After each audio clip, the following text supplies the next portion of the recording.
나폴레옹은 원래부터 프랑스인은 아니었다. 이탈리아계 프랑스인으로 프랑스 왕국에서 변두리였던 코르시카 섬에서 변호사의 아들로 태어났다. 1789년 프랑스 혁명의 혼란한 시대 속에서 탁월한 군사적 재능을 통해 프랑스 혁명 전쟁을 승리로 이끌었다. 이후 1799년 쿠데타를 통해서 집권하였다. 그리고 스스로 황제의 올라 혁명을 퇴보시켰다.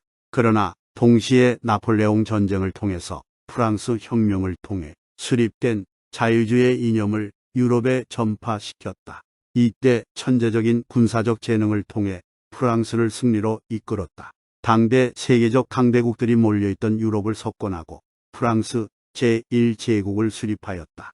하지만 유럽의 주변 강대국들은 나폴레옹의 과도한 패권주의적 외교를 두려워했다. 또한 프랑스 혁명의 산물인 자유주의와 내셔널리즘의 확산을 견제했다. 결국 나폴레옹은 1815년 워털루 전투의 패배에 따른 백일천하의 종식으로 몰락했다. 이후 대서양의 절의 고도 세인트 헬레나 섬으로 유배되어서도 나폴레옹은 유럽 다른 나라 군주들의 두려움의 대상이었다. 그의 몰락과 빈회의 이후 근대 유럽의 외교사는 어떻게 하면 이런 인물이 다시 유럽을 집어삼키는 걸 막는가를 기준으로 진행될 정도였다. 그래서 늘 포스트 나폴레옹의 출현을 경계했다. 따라서 그의 죽음에는 늘 독살설이 따라다닌다. 1821년 4월 15일 보나파르트 나폴레옹은 세인트 헬레나 섬에서 죽어가면서 살과 근육, 장기를 칼로 베어내는 듯한 복통을 호소했다. 한시도 통증이 가시지 않았으며 그러한 증상은 몇 주 동안 지속되었다고 한다. 그래서 그는 독살로 자신이 죽어가고 있다고 믿었다. 따라서 자신이 죽으면 자신의 위장을 샅샅이 조사하고 시신을 두고 말하는 말을 남겼다. 1769년에 태어나 1821년에 사망한 나폴레옹 보나파르트의 마지막은 참혹한 고통 그 자체였다. 그가 죽은 뒤 유럽의 통치자들은 샴페인을 터뜨렸을 것이다. 루이 16세의 인기 없는 동생이며 나이 들고 소심한 프랑스의 루이 18세는 불안하게 왕좌를 지키고 있었다. 프랑스 국민 다수는 나폴레옹이 혁명 정신과 함께 돌아오길 바랐다. 영국은 엄청난 돈을 지불하면서까지 그를 유배지에 묶어두었다. 그가 섬을 탈출해서 군대를 모으고 영국을 공격할까봐 염려했기 때문이다. 독일, 오스트리아, 스페인, 이탈리아, 러시아의 왕들도 그가 이대로 매장되기를 바랐다. 만약 나폴레옹이 독살당했다는 소식이 전해지면 분명 나폴레옹의 이름으로 유럽은 다시 전하의 소용돌이 속으로 들어갈 것이 불보듯 뻔하였다. 고대 알렉산더 대왕 이후로 누구보다 서구 세계를 크게 뒤흔든 이 남자는 이탈리아 반도의 중심부에서 서쪽으로 멀리 떨어진 코르시카 섬, 그것도 별 볼 일 없는 귀족 가문에서 태어났다. 법률가였던 나폴레옹의 아버지 카를로 부오나파르테가 1785년에 38세의 나이로 위암에 걸려 세상을 떠나자 홀로 남겨진 미망인이 8이나 되는 자녀를 돌봤다. 나폴레옹도 그 중 한 명이었다. 어머니와 형제들에게 헌신적이었던 그는 출세해서 집안을 일으키겠다는 뜻을 품고 열심히 노력했다. 그는 집안의 가세가 기울고 어려운 상황에서 프랑스에서 최하의 군사학교인 브리엔 군사학교에 우선 입학했다.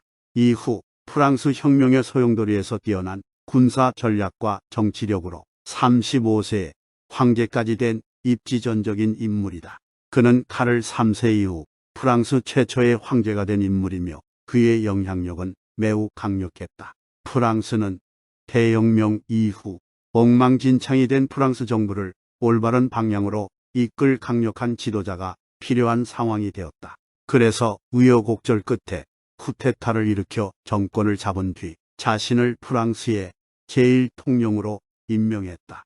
그는 은행과 복권을 이용해 자금을 마련하고 소득세와 재산세를 좀 더 신속하게 거둘 수 있도록 세무부서도 설립했다. 그리고 지출을 현명하게 관리해서 예산 부족을 막았다. 당시 프랑스의 법은 몹시 복잡했고 심지어 서로 모순되는 조항들도 있었다. 법이란 모든 시민이 쉽게 이해할 수 있을 만큼 명확해야 한다고 생각한 나폴레옹은 법전으로 알려진 새로운 법 체계를 수립했다. 법 앞에서 평등, 재산의 불가침성, 봉건적 특권 종식 등을 명시했는데 당시로서는 무척 급진적인 내용이었다. 나폴레옹은 도로를 건설하고 작물의 수확량을 늘렸다. 특히 그가 정권을 잡은 뒤 프랑스의 비단 생산량은 거의 3배로 껑충 뛰었다. 그는 유대인 거주 구역을 없애고 유대인들에게 원하는 곳에서 살면서 일할 자유와 더불어 투표권을 주었다. 또한 최초의 전문 소방대를 창설하고 무료 백신 접종과 배심원이 참석하는 공개 재판을 도입했다. 오래되어 모호한 주소 체계도 정비해서 길의 한쪽편 건물들에는 홀수 번호를, 맞은편에는 짝수 번호를 붙였는데 이런 방식은 오늘날까지 사용되고 있다. 1804년 12월 나폴레옹은 스스로 프랑스의 황제가 되었다. 하지만 그는 세계에서 가장 힘있는 사람이 된 뒤에도 자신이 소박한 코르시카 출신이라고 입버릇처럼 말했다. 나폴레옹 황제는 경제와 행정 부문에서 놀라운 성과를 거두었다. 단 시일에 고용과 물가가 안정되었으며 프랑스는 지난 100년보다 빠르게 번영했다. 사상적인 측면에서는 나폴레옹이 유럽 대부분을 지배하면서 그 스스로가 갖춘 사상과 철학인 법치주의, 능력주의, 시민평등 사상을 온 유럽에 퍼뜨렸고 나폴레옹 법전 등 여러 업적을 남겨 세계사적으로 한 획을 그었다. 기본적으로 근대 세계는 프랑스 혁명으로 시작해서 나폴레옹 전쟁으로 끝난 정치혁명, 그리고 영국의 산업혁명이 야기한 경제구조의 대변력이 어우러져 완성된 세계라고 할 수 있다. 나폴레옹은 유럽사 최고의 군사 전략가 중 한 명으로 당대 주변국들을 벌벌 떨게 만들었으며 대표적으로 아우스터리츠 전투에서 그의 진가가 발휘되었다. 또한 프랑스 육군의 모든 부분을 전반적으로 선진화시켜 세계 최강으로 자리매김하게 한 주역이었다.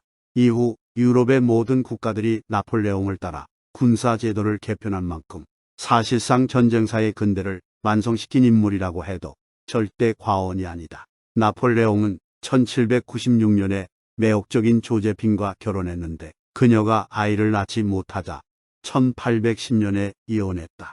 2달 뒤 그는 오스트리아 황제 프란츠 2세의 딸 마리 루이즈와 결혼하고 곧바로 아들을 얻었다. 나폴레옹은 영국에게는 늘 골칫거리였다. 영국이 보기에 스스로 왕관을 쓴 황제는 신성모독 그 자체였다. 그래서 영국은 나폴레옹의 동맹국들에게 조약을 깨고 등을 돌리도록 설득했다. 그러나 나폴레옹은 1812년 러시아 침공에 실패하면서 인생의 전환기를 맞이했다. 45만 명에서 60만 명으로 추정되는 병력을 직접 이끌고 쳐들어갔지만 살아남은 수는 4만 명에서 7만 명 사이였다. 나폴레옹이 파리로 돌아왔을 때 도시는 적에게 포위되었고 부인과 아들은 장인이 오스트리아로 데려갔다. 결국 1814년 4월 6일 그는 조건 없이 황제의 자리에서 물러났다. 이후 나폴레옹은 토스카나 지역의 엘바 섬으로 쫓겨났다. 산지가 많은 이 섬은 길이 29km, 폭 19km였으며 거주민은 1만 2천 명이 전부였다. 이것을 다스리도록 허가받은 나폴레옹은 자신만의 독창성을 살려 섬의 문제들을 해결해 나갔다. 그는 농부들이 새로운 작물을 재배하도록 독려했다. 또한 도로를 건설하고 선박을 건조했으며 철광산을 개발하기도 했다. 길에서 썩어가는 쓰레기를 처리하는가 하면 새로운 법을 반포하고 교육체계를 개편했다. 그렇게 섬에서 10개월을 보낸 뒤 나폴레옹은 700여 명의 부하를 데리고 섬을 빠져나갔다. 프랑스 남부에 상륙한 그는 황제의 깃발 아래 모여든 무리와 함께 북쪽으로 진격했다. 1815년 3월 20일 마침내 나폴레옹은 파리에 도착했고 루이 18세는 도망쳐버렸다. 나폴레옹이 다시 통치를 시작했지만 행운의 여신은 더 이상 그의 편이 아니었다. 석 달 뒤인 1815년 6월 18일 벨기에의 워털루 전투에서 프랑스군이 괴멸하자 나폴레옹의 백일전하는 끝이 났다. 이후 그는 프랑스 백성이 자신에게 등을 돌렸다는 사실을 깨달았다. 루이 18세에게 총살을 당할까봐 두려웠던 나폴레옹은 결국 영국에 항복했다. 그러면서 내심 그들이 작은 농장 하나를 내주고 평범하게 살도록 허락해 줄 것이라는 희망을 품었다. 하지만 영국은 기대와 달리 나폴레옹을 세인트 헬레나 섬에 유배시켰다. 나폴레옹은 나의 운명을 완성하겠다 라고 말하며 1815년 8월 7일 순순히 아메리카급 전열함 노섬폴랜드에 올랐다. 아프리카 적도 근처 세인트 헬레나 섬으로 기약 없는 두 번째 유배길인 것이다. 길이 16km, 폭 8km의 작은 섬으로 유럽에서 멀리 떨어져 있어 도망칠 엄두가 나지 않는 곳이었다. 그는 세인트 헬레나 섬으로 올 때 장교 3명과 하인 12명을 데려갈 수 있었다. 그가 군주와 부자로 만들어주었던 친척 중에서는 그를 따라가겠다고 자원한 사람이 하나도 없었다. 1815년 10월 15일 나폴레옹의 일행은 세인트 헬레나 섬에 도착한다.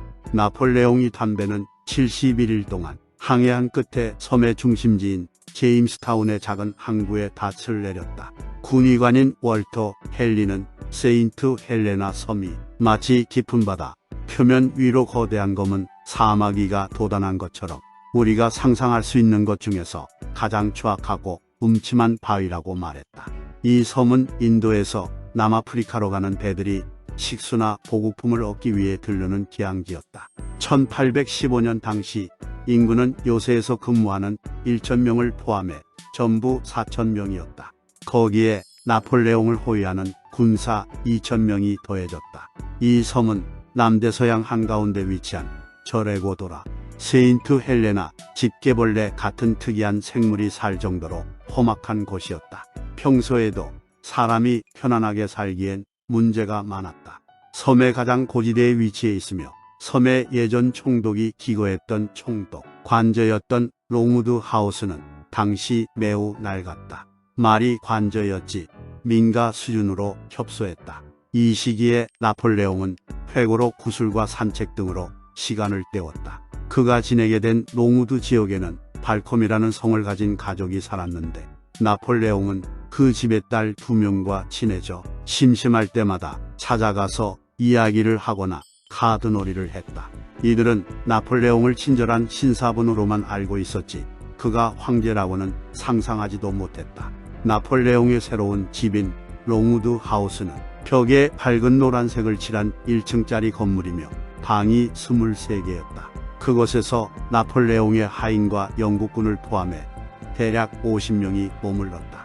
이후부터 나폴레옹의 가장 큰 적은 러시아의 차르나, 영국의 웰링턴 공작이 아니라 사람을 어리석게 만드는 지루함이었다.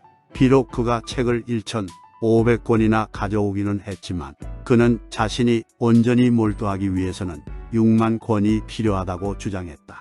그는 회고록을 남기고자 하루에 6시간 가까이 비서에게 구술하며 받아 적도록 했다. 매일 저녁 8시가 되면 술을 놓은 녹색 상의와 검은색 비단 바지를 입은 하인이 폐하 식사를 대령했습니다라고 알렸다. 나폴레옹은 측근 및 그들의 부인들과 자리를 잡고 격식을 갖추면서 은그릇과 프랑스의 세브르에서 생산되는 고급 도자기에 담긴 음식을 먹었다. 식사 중에 커다란 쥐가 방을 가로질러도 그 자리에 모인 사람들은 예의 있게 못 본 척했다.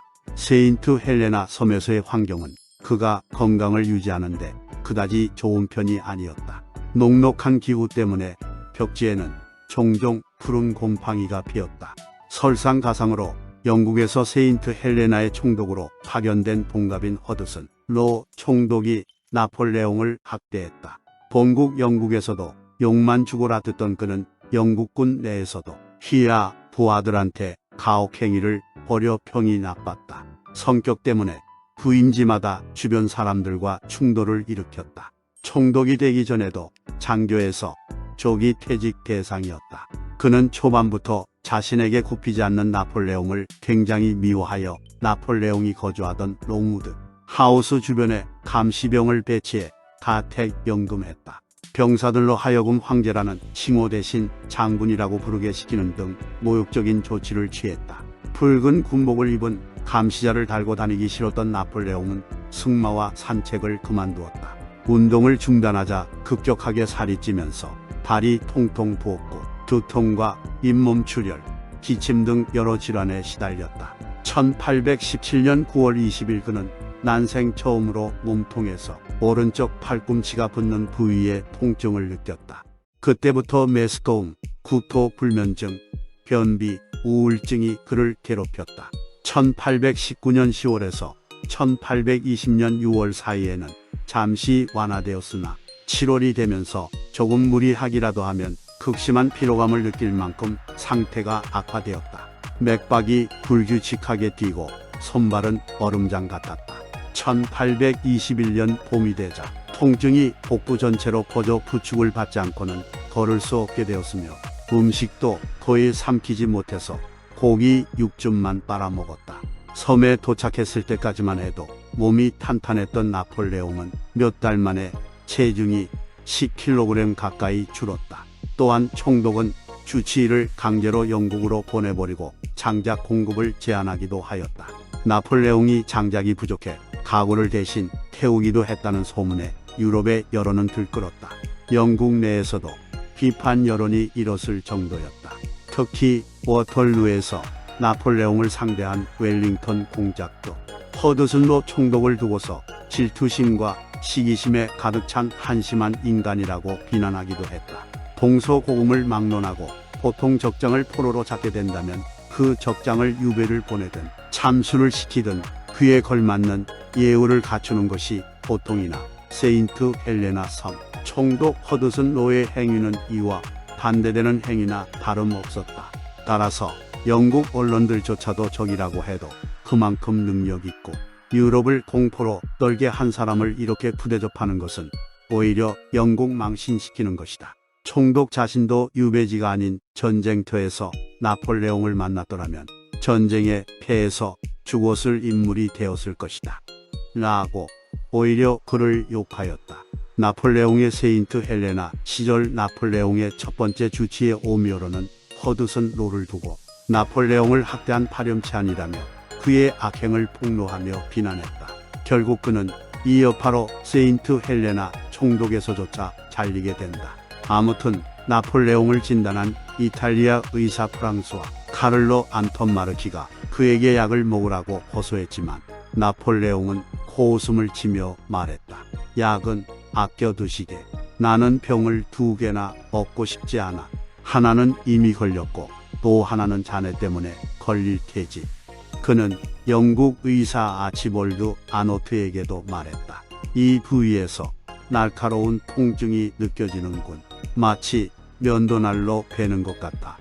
아노트 박사는 뱃속에 가스가 찼을 뿐이며 약만 먹으면 증상이 사라질 것이라고 말했다. 하지만 나폴레옹은 약을 거부했다. 4월 15일 나폴레옹은 자기가 영국의 소수 집권층이 고용한 암살자에게 독살될 것이라는 유언을 남겼다. 사실 영국군은 나폴레옹의 측근들에게 황제가 자살하면 당신들에게 책임을 물어 교수형에 처할 것이라는 경고를 하기도 했다. 그러나 사실 이때 나폴레옹은 자신이 위암으로 죽어간다는 사실을 알고 있었다. 유럽을 호령한 황제답게 보나파르트 나폴레옹은 마지막까지 재치를 잃지 않고 이렇게 덧붙였다. 죽는 것은 두렵지 않으나 영국이 내 시신을 웨스트민스터 사원에 안치할까봐 걱정이로다. 4월 말이 되자 그는 정신착란 증세를 보이며 커피 찌꺼기처럼 보이는 물질을 토해냈다. 이는 위장 출혈 증상으로 볼 수 있다. 그는 주기적으로 혼수 상태에 빠졌으며 4월 26일에는 7년 전에 폐렴으로 죽은 조제핀을 보았다고 말했다. 우리는 곧 다시 만날 거라고 그녀가 말했어. 그녀는 약속했지. 다시는 헤어지지 않겠다고 말이야. 자네도 그녀를 봤지. 5월 4일 밤 프랑스와 군대 그리고 조제핀에 대한 이야기를 중얼거리는 등 혼수 상태에 빠진 그는 결국 51세의 나이로 세상을 떠났다. 세인트 헬레나 섬에서 매일 황제 곁을 지켰던 충직한 시종 루이 마르샹은 보조 2명과 화장소의 하나로 알코올 수용액과 향유를 섞어 만든 오드 콜로뉴로 나폴레옹의 시신을 닦아내었다. 그리고 그가 지도를 연구하던 당구대 위에 시신을 뉘었다. 오후 3시에 역사적인 부검이 시작되었다. 안톤 마르키는 영국인 외과의 7명과 나폴레옹의 측근 10명이 참석한 가운데 시신에 손을 댔다. 검시 기록에 따르면 작은 손가락 하나가 들어갈 법한 1인치 크기의 궤양 하나가 유문, 부위 위점막을 뚫었다고 적고 있다. 위에 내벽 거의 전체에 걸쳐 암이 퍼져 있었고 단단한 종양 부위도 암으로 진행 중이었다고 한다. 몇 달 전 나폴레옹의 위궤양이 터져 손가락이 들어갈 만한 구멍을 만들었다. 위산과 음식물이 온몸으로 퍼지면 몇 시간 안에 죽지만 간이 위와부터 일종의 코르크 마개 같은 역할을 하면서 죽음을 막아주었다. 궤양은 암으로 발전했다. 결국 나폴레옹은 1821년 5월 5일에 51세의 나이로 사망했던 것이다. 사후 부검을 통해 사인이 위암임이 발표되고 데스 마스크가 제작되었으며 그의 시신은 세인트 헬레나 섬에 묻힌다. 나폴레옹은 자신이 세인트 헬레나 섬에서 가장 좋아했던 장소인 작은 숲에 묻혔다. 그의 유해는 1840년에 발굴되어 프랑스로 옮겨졌다. 그런데 그의 제복은 썩었지만 시신은 완벽하게 보존되어 마치 잠든 것처럼 보였기 때문에 많은 사람들이 이를 비소중독 징후라고 생각하게 되었다. 1960년대에 스웨덴의 치과의사이자 나폴레옹 에오가인스텐 호르슈피드는 나폴레옹의 질병을 연구하는 동안 비소중독의 30가지 증상 중 22가지를 발견했다. 프랑스인들이 파리 군사박물관에 안치된 나폴레옹의 시신을 순순히 내주지 않았지만 대신 나폴레옹이 세인트 헬레나 섬에 머물던 시기의 머리카락은 꽤 많이 얻을 수 있었다. 당시 수행원을 비롯해 거주민과 방문객들이 나폴레옹에게 머리카락을 달라고 간청하곤 했을 때 그가 죽자 시종 마르상이 그의 머리를 밀고 많은 사람에게 머리카락을 선물로 주었기 때문이다. 스탠 호르슈피드 박사가 여러 곳에서 수집한 머리카락을 검사한 결과 비소 함량이 정상치의 100배까지 나타났다. 그는 이것이 독살의 증거라고 주장했다. 하지만 이후 전 세계 연구기관에서 나폴레옹이 코르시카에 머물던 시기에 머리카락까지 검사한 결과 모든 표본에서 비소가 대량으로 검출되었다. 첫째 부인 조제핀도 그랬고 그의 아들인 나폴레옹 2세도 마찬가지였다. 부인과 아들이 비소를 처방받아 복용했을 수도 있고 특히 조제핀은 비소가 들어간 화장품까지 사용했을 수도 있다. 하지만 평소 의사를 멀리했던 나폴레옹의 머리카락에서 엄청난 양의 비소가 검출된 이유는 무엇일까? 어쩌면 깐깐하다고 할 만큼 위생관념이 뚜렷했던 그가 어렸을 때부터 머리에 이를 예방하려고 비소 성분의 물약을 발랐을지도 모른다. 하지만 세인트 헬레나 섬에 머무는 동안 비소 수치가 높아지지 않았다는 사실은 무척 흥미롭다. 비소와 관련해서 주목해야 할 사람으로는 몽톨롱이 있다. 나폴레옹 비소 독살설의 주인공이다. 이를 두고는 그의 부인 알빈을 나폴레옹이 정부로 삼았기 때문이라는 설이 있다. 실제로 알빈은 세인트 헬레나 섬에서 나폴레옹과 매우 가까운 존재였으며 그녀가 1819년에 섬을 떠났을 때 나폴레옹은 매우 슬퍼했다. 알빈이 1816년에 낳은 딸을 나폴레옹의 사생아로 보는 견해도 있을 정도다. 몽톨롱은 이러한 관계를 알고 있었음은 물론이다.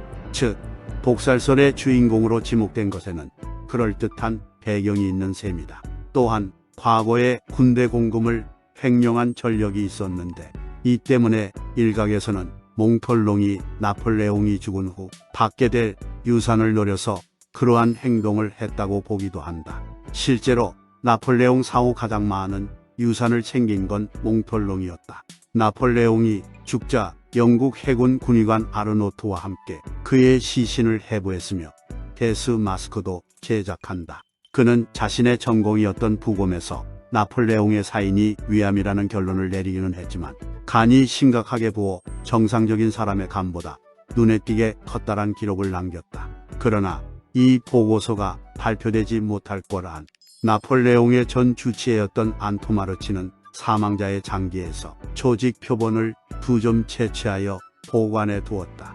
이 표본은 여러 경로를 거쳐 런던의 한 의학 박물관으로 입수되었고 1913년 그곳에서 현미경으로 분석한 결과 나폴레옹의 사인은 아메바 감염에 의한 간염이었다.